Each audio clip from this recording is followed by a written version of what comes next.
Waalaikumsalam, selamat malam. Berjumpa lagi bersama saya Wong Ganteng sak donyo. Mana masih bingung. Mohon maaf tadi lagi beol, lagi ngising. Gimana? Oh, Bang. Oh ini nih Bang, kan enak sing nawani to Bang, nawani job ning Makau. Lagi job apa ning paman jarene resik-resik. Ya wis lah diproses. Kirim data. Nah, kirim data kayak lebaran Cina sampai ket saiki, Bang. Orang enak kabar iki mesti bener apa ora, Bang ya? Sampean posisi di mana? Aku ning Lampung, Bang. Oh, masih di Indonesia. Nggih, Indonesia. Jadi sampean wis kirim duit. Wes. Sampean dapat jobnya itu dari mana? Dari teman, Bang. Terus temennya sampean wis dihubungi. Wes Bang, wes sudah tak hubungi. Jadi kan sabar ngono kuwi. Nah, terus jarine Senin wingi dadi pisane ngono kuwi, Bang. Lah itu kan nek bahasane dhek kan nek awakmu sabar engko bisa kerja, nek awakmu buru-buru ya engko bisa turis. Ngono kuwi kan. Terus sekarang kepinginnya sampean piye? Maksudnya bener apa ora ya, Bang? Ya, kalau saya yang namanya proses bekerja, ya kan? Itu sebenarnya sampean harus tahu kantornya. Sampean bayar duit harus pegang resitnya. Harus tahu kejelasannya. Paling tidak kalau uang kita sudah kita taruh itu, kita tahu kemana nyarinya kalau misalnya uang pekerjaan itu yang dijanjikan itu tidak kunjung datang. Kan kita juga nanya selesainya berapa bulan. Semuanya by telepon semuanya kan. By online semuanya kan. Halo? Halo? Halo? Halo? Sampean krungu aku ngomong nggak, Mas? Halo. Krungu, Bang. Oh, krungu. Nah, sampean nopo semuanya serba online? Halo? Iya, Bang. Apa jenis online datanya? Nah, semua serba online lah. Nek misalnya sampean dihapusi, kira-kira piye goleke? Kantore gak enek. Ya iki mau sih, Bang. Kan konco kan iki mau sing golekne, sing ngabari kan konco. Yo konco desa yo an, Bang. Jadi simpen aja resitnya, nanti ditungguin kerjaannya. Tapi kalau sampean nanya ke saya informasi, halo, sampean denger nggak aku ngomong? Denger, Bang. AUX mode. Jadi kalau informasi menurut saya, ya kan, kalau sama bertanya, kalau bekerja dan ini bekerjanya di Makau, itu memang kalau ke Makau itu biasanya memang dia harus bayar duit. Kalau di Makau loh ya, dia harus bayar duit. Cuman agensinya itu bisa kita datangi. Agensinya bisa didatengin, setahu aku yang di Makau. Tapi kalau dia misalnya nunggu semua diproses lah, sampean sudah punya paspor apa belum? Sudah. Nah, kalau sudah punya paspor ya nanti tinggal ditunggu aja kenyataannya ada nggak sejak Lebaran Cina sampai sekarang. Ya. Karena visa, saya kasih tahu Mas, kalau di Hong Kong, ini Hong Kong ya, bukan Makau. Visa di Hong Kong itu 6 minggu, waktunya 6 minggu. Kalau tidak ada persoalan, 6 minggu, itu di Hong Kong. Patokannya beda-beda. Kalau di Makau saya nggak tahu, tapi minimalnya ya 1 bulan setengah itu sudah bisa di ACC. Makanya kenapa saya nggak bisa memastikan apakah ini penipuan atau tidak karena belum melewati 2-3 bulan. Kalau 3 bulan, 4 bulan, 5 bulan, nah Iya, itu Bang. berarti gitu loh. Bener, Bang. Jadi kalau sampean bertanya ke saya apakah benar dan tidak, ini belum bisa dipastikan karena alurnya sampean dapat pekerjaan, alamat agennya juga di mana, saya nggak bisa lacak, sampean nggak bisa kasih tahu sama saya. Kalau itu dikasih tahu kan kita bisa cross check, alamatnya di sini sini sini ada. Aku tanya nama sampean ada nggak daftar. Kalau dia jawab nggak ada lah, ya ini didaftarkan sama siapa. Terus punya sponsor yang namanya ini nggak, sponsornya nama koncone sampean. Jadi sekarang Iya, gini, Bang. aku cuman sampein sama sampean. Job cowok di Hong Kong, di Makau, yaitu rawan. Sekali lagi, saya nggak bilang semuanya penipu, enggak, tapi rawan. Dan Iya. mereka menipunya nggak sendiri, Mas. Hmm. Mereka menipunya sekelompok menggunakan sindikat. Ada yang bagian nyari, ada yang bagian terima uang, ya kan? Jadi itu semuanya dipisah-pisah Iya. supaya tidak bisa dilacak, tidak bisa dituntut. Dan sekarang kalau cuman 5 juta, 4 juta, 3 juta, kita nuntut biaya pengacaranya aja berapa. Jadi nipunya dikit-dikit tapi banyak orang yang dia Bener, tipu. Bang. Yang ditipu banyak orang. Jadi biar apa? Biar kalau nuntut kan ya 5 juta dituntut. Biaya pengacaranya gurung karuan. Apakah duit 5 juta itu balik? Nah, disitulah yang Iya, harus Bang. makanya sampean jarang nonton kontenku apa nggak tahu apa aku nggak ngerti apa cek tas paham konten Sering saya. nonton. Paham, Bang. Oh. Jadi kalau iya pekerjaan itu sebaiknya tidak, kalau semuanya serba online jangan langsung ditransfer. Kalau perlu ada nggak perwakilan cabang yang di Lampung, saya temuin, oh nggak ada ya sudah gitu aja. Jangan kita yang mengemis pekerjaan, Mas Bro. Jatuhnya akan yang memanfaatkan kita itu akan banyak. Nah ini yang saya repot gitu loh. Saya juga sekali lagi nggak bisa apa ya nek ngarani ngewangi dan nulungi di saat uang itu sudah keluar dari tangan kita. Sudah, terus tinggal apakah itu rezeki beneran atau bukan. Kalau enggak ya pembelajaran buat kita. Jadi ceritanya sih seperti itu. Iya, Bang. Kalau kita sekali lagi saya juga pihak di mana pada saat sampean transfer bertanya-tanya pekerjaan ini ada apa enggak, saya sampean juga belum konfirmasi ke saya. Jadi saya hanya menerima telepon sampean ketika sampean sudah punya masalah. Ketika uang itu sudah dimasukkan lah bisanya saya apa kan kayak gitu tuh Mas Bro.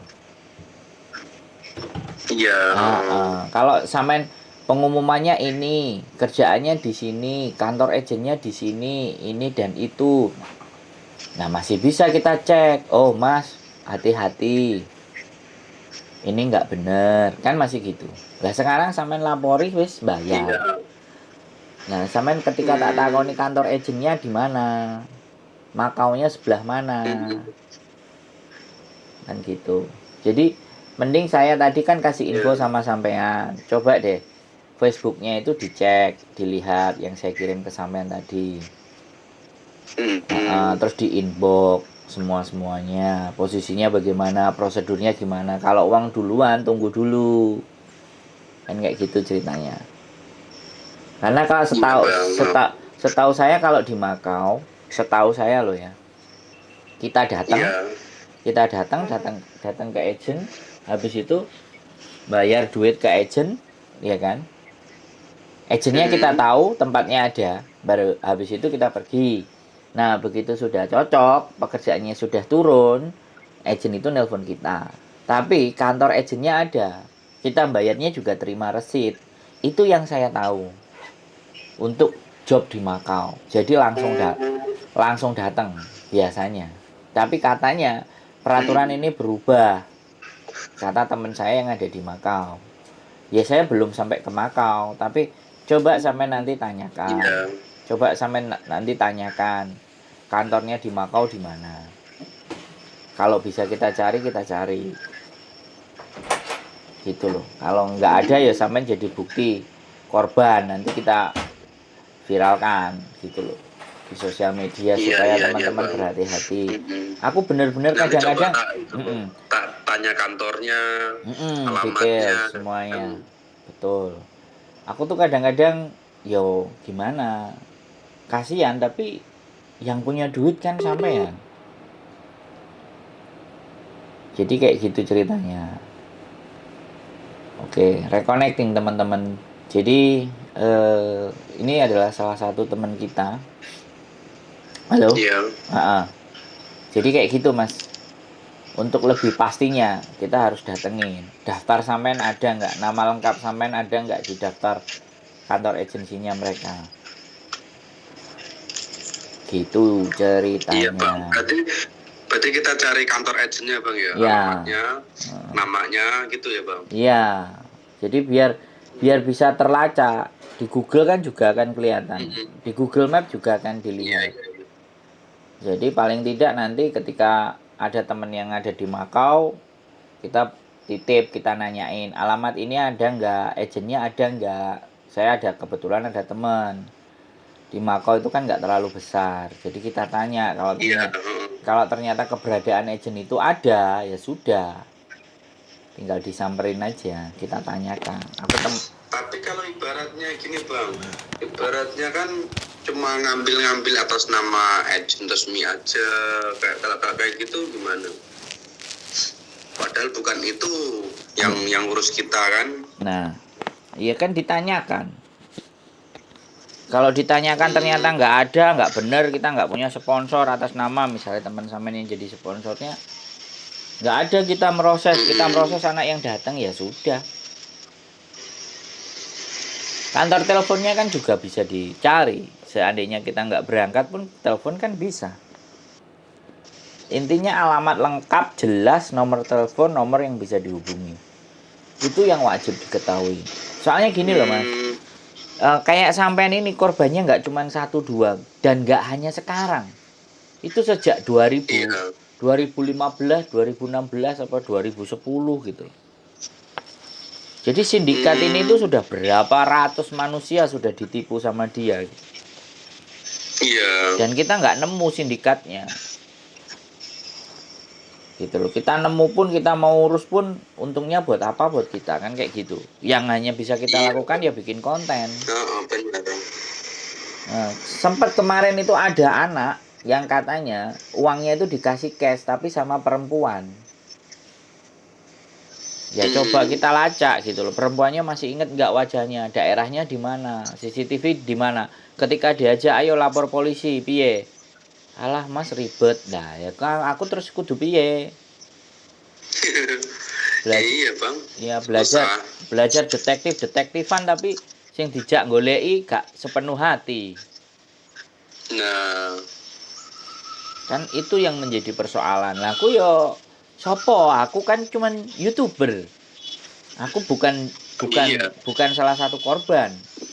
Dan ini yang ngomong sampean ada proses kayak gini, anak-anak kan jadi tahu, jadi ngerti, jadi lebih berhati-hati ketika nanti mbuh pacare lah, mbuh temene lah, mbuh adike, mbuh ponakane kalau mau berproses kan hati-hati. Lah nek saya kan jelas dicarinya, Mas. Mau ketemu sama saya di Hongkong, ayo. Saya tinggal di kos BB. Jadi aku wongnya kan ndak tertutup, mukaku juga tak tunjukin di konten. Aku yo kliwar-kliwer. Jadi aku di atas permukaan gitu. Jadi blegere iku ketok ngono lho Mas, Bro. Iya Bang. Bukan delik. Jadi ya nggak apa-apa, menurut saya berdoa aja sama ditunggu hasilnya bagaimana. Fokus Oke, gitu. siap-siap Bang. Aku Aku tak jaluk alamat Bang yo. ya aku tak kirim ke sampean Bang. aku sekali lagi kan tidak bisa melacak dan mencari ketika tidak ada alamat. Kalau cuma nomor telepon dan transfer duit ke nomor ini nomor itu, aku kan bukan polisi yang dari cybercrime golekin nomor HP wong posisinya di mana lah, kecuali besok nek aku duwe temennya tak wae duit ibaratnya dan iso nemokno di mana nomor itu yang menghubungi, kan enak itu malah aku tak golek konco Iya, dhisik. Bang. Aku cari teman dulu gitu. Soalnya ya begitulah ceritanya. Harusnya polisi KJRI lah. Muga-muga polisi KJRI-nya ndelok. Berarti cara-cara apa sampai ini neng Hongkong apa neng Mako tuh Bang? Neng Hongkong Bang ya? Saya di Hongkong. Sampai neng Hongkong. Iya. Tapi saya punya teman di Makau, kerja di Makau suami istri. Kerja di bar yang satunya atau kerja di hotel yang satunya. Saya punya 2. Gitu. Dan saya mungkin kalau dikasih alamat ya nitip nanya. Mas jaluk tolong. Iya, Bang. Kalau pulang kerja ada waktu enggak? Nanyain alamat ini ada agennya enggak, agen atas nama ini ada enggak. Oh ada mas bro, nomor teleponnya ada enggak mas, minta sekalian kalau udah lewat ketemu ada nomor teleponnya, minta nomor teleponnya lah. Kalau sudah dapat nomor teleponnya tak kasih sampean, mas ini nomor telepon agennya yang sampean sebutkan, alamatnya ada. Kalau ibaratnya ada job di Hongkong bang kasih kabar. Kalau job nggak ada mas. Yang legal itu nggak ada, banyak anak-anak yang datang ilegal, tapi ya sudah aku nggak mau ngomongin yang ilegal gitu, karena aku nggak kepingin jadi orang-orang yang suplai teman-teman yang ilegal. Aku sekali lagi banyak yang ngomong, wes kalau ada kerjaan kasih, yo kalau ada pasti tak umumin di kontenku lah. Kalau enggak di sosial media aku pasti tak umumin. Yang ada kemarin itu las profesional, welder namanya. Jadi las profesional untuk perusahaan pembangunan atau kontraktor. Dia dibutuhkan las. Nah, aku udah umumin itu di YouTube, las welder profesional. Jadi bersertifikat. Nanti tak hubungkan ke orangnya. Tapi kalau yang untuk bantu-bantu terus taman semuanya saya belum dapat. Itu ceritanya. Kalau sampai sopir gitu bang. Ya kalau sopir dibutuhkan banyak, tapi prosedur untuk jadi sopir itu nggak gampang. Harus masuk jadi kayak teman-teman dulu, TKW dulu, kayak TKI dulu. Udah punya KTP baru bikin SIM. Bikin SIM pun nggak bisa langsung nyetir. Tunggu 1 tahun, dia mesti daftar SIM dulu, lulus enggak bahasanya. Makanya jangan cuma cari-cari pekerjaan, belajarlah bahasa, minimalnya ya bahasa Inggris.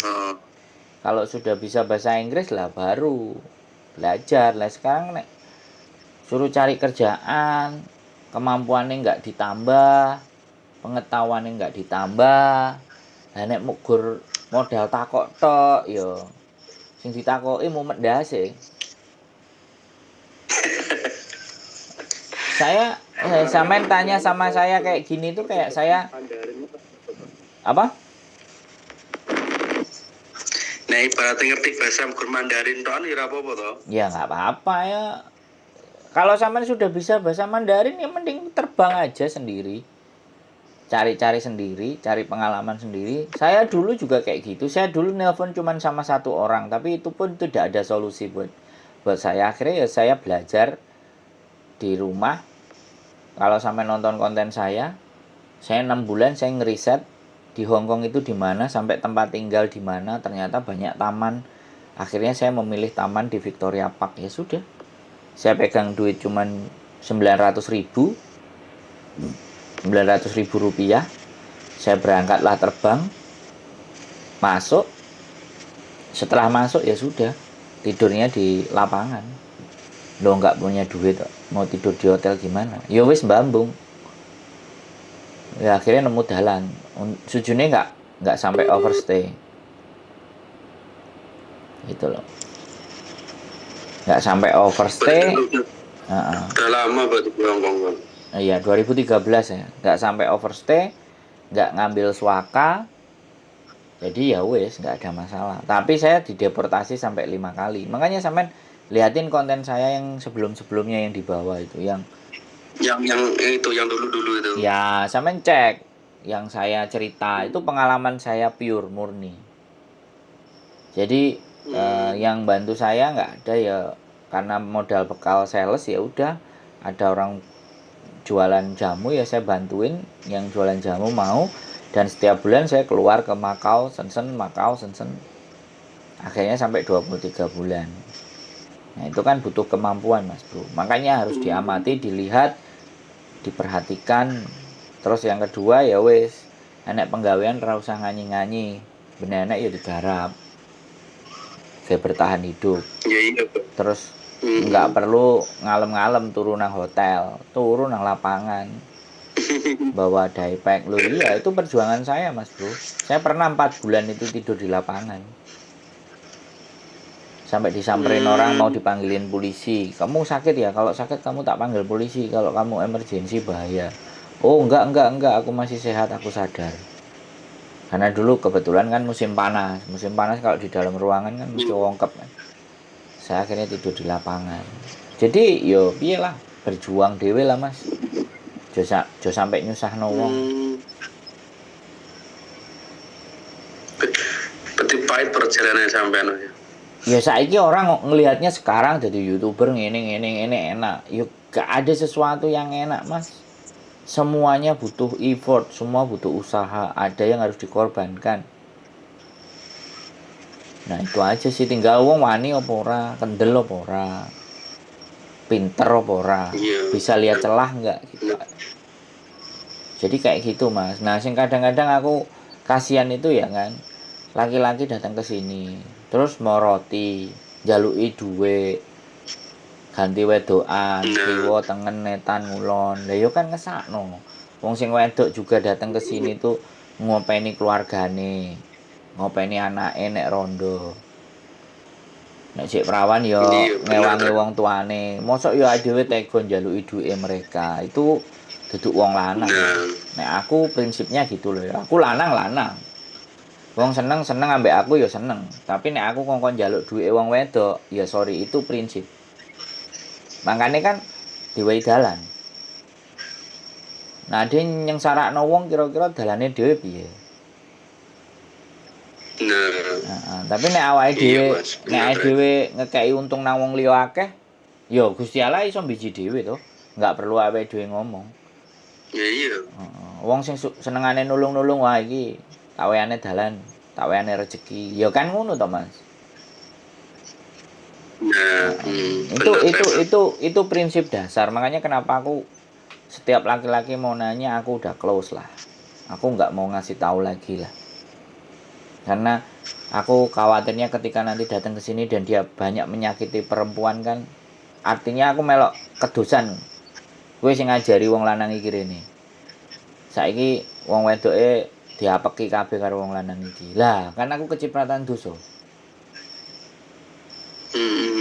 Susah ya. Orang bilang walah awakmu gayamu. Soalnya bojoku ning kono ya, Bang. Iya. Ning Hongkong dek ya. Ya wis enggak apa-apa kalau memang sampean ambek bojo ya serundingan karo bojo. Cuman ya aja sampai sekali lagi gawe susah. Ya berjuang, jenenge wong lanang kok, Mas. Isin apa ora nek adewe. Bang. Ya jenenge wong lanang kan ya berjuang ngono lho. Aja gur piye. Ya sampean berjuang, ya golek mbok engko dodolan apa? Gorengan apa-apa, nguli kek nemu dalan apa. Ngono lho, sing penting kan ora nambah ngebot-ngeboti. Ngono, tambah pikiran was-wase wong wedok barang kan. Lho nek iya, Bang. Makanya kan pikirku kan bojoku nang kono, ngono pikirku yo melu sakerjanan ngono Bang, sak negara ngono lho. Ya sampean coba, tapi sing jelas pekerjaan cowok ndak ada. Wis ya sampean cari-cari info apalagi semuanya. Saya nggak bisa ngasih sampai detail, ngekei sego, ngekei lawuh, ngekei sendok, terus sampean garek lungguh, terus garek mangan, aku gak iso. Coker-coker dhewe. Iya. Berasnya golek dhewe, segone golek dhewe, dimasak dhewe, wis mateng ya dipangan dhewe. Aku nggak bisa nyepakno kayak gitu. Ada beberapa kemarin juga sempat ada yang nggak kuat bertahan di Hong Kong, menyerahkan diri ke KJRI, terus ditanyain, kok kamu berani-berani datang ke sini, aku lihat kontennya si Sandro. Nah, kena nih aku. Ya itu aku nggak mau disalahin gitu. Aku bikin konten, tapi kalau dia nggak bisa bertahan, ya itu salah dewe. Jangan limpahkan saya. Iya benar. Nah, itu kan manusia-manusia yang pecundang. Ditakoi Berarti itu nyalah berarti nolo. itu dia mana bang ya? Apa bisa turis bang ya? Iya, banyak mas bro. Yang visa turis banyak, ada yang bisa masuk, ada yang di bandara juga sudah dikeluarin. Bejo-bejan, rezeki-rezekian.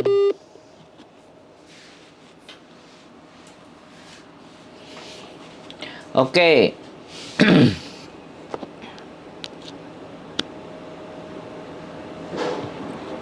Oke teman-teman, HP-nya sudah mati. Istrinya di Hong Kong. Ya mudah-mudahan dapat jalan. Yang jelas saya nggak pernah memberikan jaminan garansi apapun. Tidak ada pekerjaan cowok di Hong Kong. Keep stay tune in my YouTube channel and see you next video. Bye-bye.